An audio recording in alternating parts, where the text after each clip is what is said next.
What is up, Nuggets fans? Denver Nuggets fan 2 back here again to do a quick video. It's been a while since I've done a video. I haven't done many videos this season. I do apologize for that, but talking about the Nuggets kind of was put on the back burner for me because I have other stuff going on in my life that's more important than talking about the Nuggets. But I still did, watch most of the games this season. Still followed the team. And in this video, I just wanted to kind of quickly give my thoughts on the season we had this year and just kind of recap it a little bit, as well as kind of give a preview to the first round playoff matchup that we have awaiting us with the Golden State Warriors. Game 1 is this afternoon. Tip-off, I believe, is set for 3:30 p.m. Mountain Time. So looking forward to that. Obviously, exciting time as a Nuggets fan, and that should be a fun series with Golden State moving forward. Looking back on this season and talking about it, this was a great season as a Nuggets fan. A lot of new franchise records we set this season. A lot of high moments, not many low moments this year. And honestly, this was one of the best seasons, if not the best regular season I've personally ever witnessed as a Nuggets fan. For us to win 57 games, set a new NBA franchise record. For us, obviously, was that's huge. That was great to see, to go 38-3 at home, win 23 straight at home, have that 15-game win streak that we had, where we had 2 wins over Oklahoma City during that stretch. We beat Memphis, we destroyed the Knicks and Carmelo's return to Denver. We beat the Clippers. I mean, we beat a lot of good teams throughout that stretch, and to set a new franchise record, I believe NBA record. For most consecutive wins in a season, 15 is just great. That was one of the best single stretches I've ever seen by a Nuggets team during the regular season. And again, the home court, the way we played at Pepsi Center this year was great. Now, Pepsi Center has always been a safe haven for us over the past several years. It's always been a tough place for opposing teams to play, but this year it really was a special year for us at home to win 38 games out of 41 at home, to only lose 3 times, and to win 23 in a row at home. That's really significant, and I just got to give a lot of credit out to our coaching staff, George Karl, and all those guys, as well as all the players on our team. Man, they were phenomenal at home, and to just kind of set a new precedent for this franchise this year that this team did. You got to give all of them all the credit in the world. Every player, every coaching staff member, Masai Ujiri, Josh Kroenke, all our front office people. I mean, all of them made this happen, and it really will be a historic season for Nuggets fans to look back on, 10 years from now. And just a lot of new franchise records again, with the 15-game winning streak, the 38-3 home record, the 23 straight wins at home, the 57 wins in the regular season, us getting the 3 seed. I mean, it's just been a great year and really a successful year. A lot of great games, a lot of memorable wins, a lot of memorable moments. One of the most memorable moments for me this season, and I think kind of a good moment that kind of just, I guess, describes our season. And one moment was Ty Lawson's game winner against Oklahoma City. I thought that was such a huge step forward for us as a team, and just kind of the perfect moment to captivate how our season was, for us to kind of take that next step, finally get over that hump, beat Oklahoma City 3 out of 4 times. This season was huge for us. And it was just a great year, man. A lot of improvement from a lot of different guys. The defense that Andre Iguodala brought to our team this season. The emergence of a young player like Evan Fournier, to see what he's done in these last 15 to 20 games has been great. Can't wait to see what he does in the playoffs and for years to come.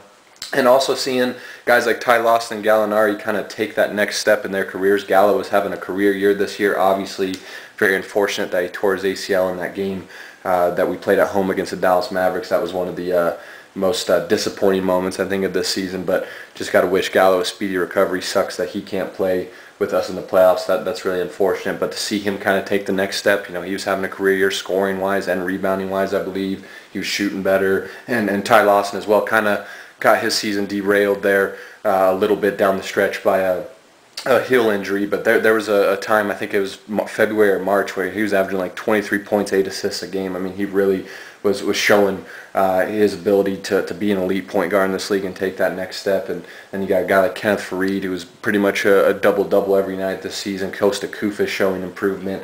You got guys like Anthony Randolph coming off the bench, having a couple really good games, and Corey Brewer improved a lot this year. Andre Miller being the steady veteran that he has, had so many big shots and so many big clutch moments for us in multiple games this season down the stretch. It just really was a team effort. And lastly, Wilson Chandler, a guy that's really been injury prone over the first 2 or 3 seasons he's had here in Denver. For him to kind of emerge for us in the second half of the season and have some of the games that he's had. He had that big 29-point game against the Spurs a couple weeks ago, and and he's had multiple 20-point games since the second half of the season. It's just been great to kind of see our team gel and take the next step together and see so many guys improve, and it's really been a great season. There's obviously been some low moments with Gallo being hurt, and you know, the first half of the season was tough for us, but we rebounded well in the second half and got that 3 seed, proved we're one of the best teams in the Western Conference, one of the best teams in the NBA, and put on what was a historic season for the Denver Nuggets. It was great to watch as a Nuggets fan,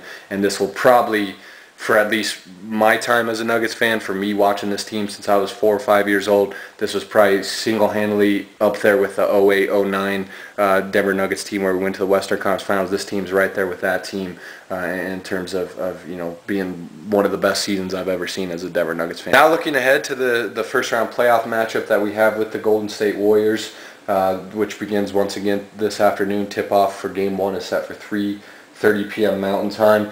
This is going to be a tough series. I think a lot of people are doubting us, but I think there's also a lot of people out there that are giving us a little too much credit, if you will, favoring us a little too much. Golden State's a really talented team. I mean, Steph Curry and Klay Thompson are arguably the best shooting backcourt in the NBA. David Lee's a monster. I mean, he's a double-double machine. And they got shooters all over the floor. Mark Jackson is a great coach. And Golden State is a tough place to win in and tough place to play in for opposing teams. So this is going to be, I think, a much tougher series than people are expecting it to be. The loss of Gallinari, I think, is really going to hurt us in this first-round playoff matchup because Gallo really kind of took it to Golden State this year. I think he scored 20 points in each of the 4 games this season that we had against the Warriors.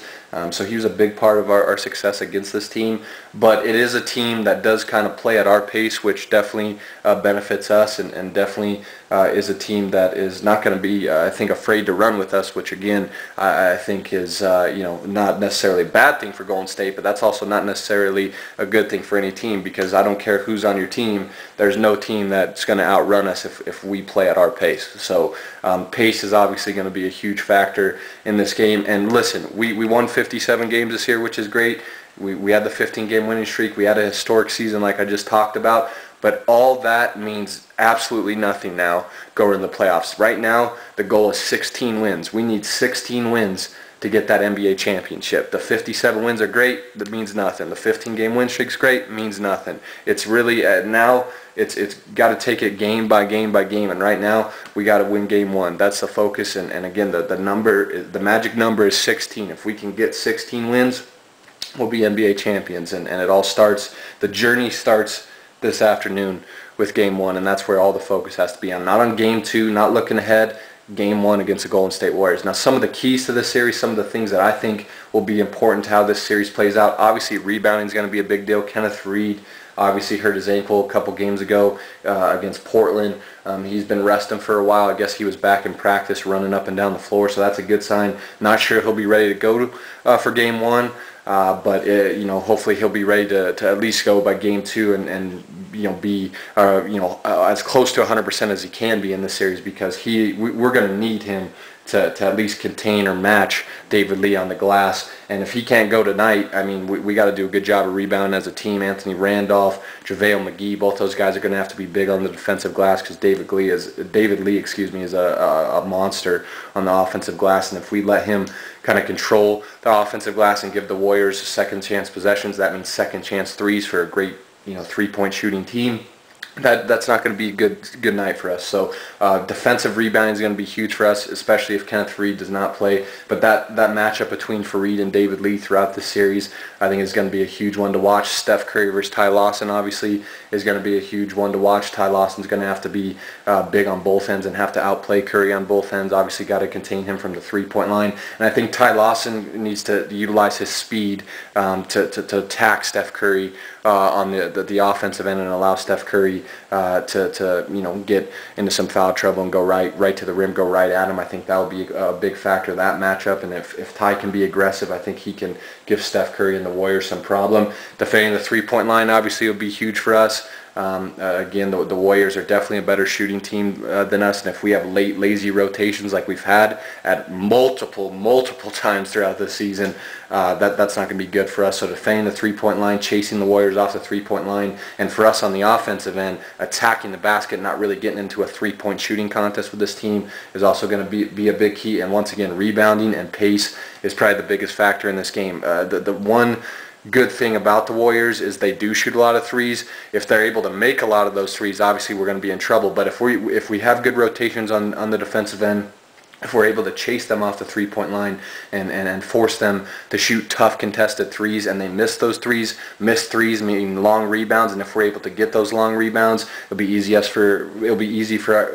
for us, to score in transition, get out on the break, get easy buckets in the open floor, in the open court, which is kind of our bread and butter. So that's going to be key as well, forcing the Warriors to miss threes so we can get those long rebounds and get up and run. So game one's going to be tough tonight, going to be a big game. Looking forward to it, not doubting the Warriors at all. I mean, this is going to be a tough series, and I think anyone that thinks that the Warriors are just going to lay down to us because we were 3-1 against them in the regular season, I think it's crazy. I mean, this is a real talented team we're playing, and without Gallinari, I'm a little nervous, but hopefully if we do the things that have got us in this position, if we rebound well, we do a good job of playing at our pace, scoring transition, don't get into a jump shooting three-point contest with this team, we'll be fine. And we got to control the defensive glass, keep David Lee off those David Lee off the offensive glass will be big for us here in the series. So looking forward to it. And hopefully we can come out with the W in game one, and hopefully we'll be able to win the series. But obviously,